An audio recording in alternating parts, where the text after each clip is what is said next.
Bob, o que que as pessoas mais hoje faz perder o tempo delas? Redes sociais. A rede social, ela acumula a pessoa na rede social que não passa o dia todinho com o dedo pra cima e pra baixo. Fica o dia todinho assim, ó. Só E a perdendo pessoa não tempo. caça o meio de ganhar o dinheiro através da rede social. Pode ver, tem gente que não passa uma hora sem um celular na mão. Aquilo ali tira o seu tempo, tira tudo. Quem quer crescer na vida, ou trabalha na rede social, ou nem é rede social. Aquele tempo que às vezes tu tá fazendo isso aqui, tu perde dinheiro. Pode olhar bem fácil, faz um cálculo assim de quanto é que a pessoa gasta por dia o tempo dela na rede social. Então, se não tá ganhando dinheiro, então você tem que tirar para se divertir em alguma coisa, mas se não tiver ganhando dinheiro, menino, perde tempo demais. Perde muito tempo.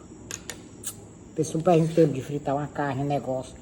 Deixa queimar Deixa arroz. queimar. Hoje tem gente que não prefere fazer nada para estar em rede social. É verdade. Verdade.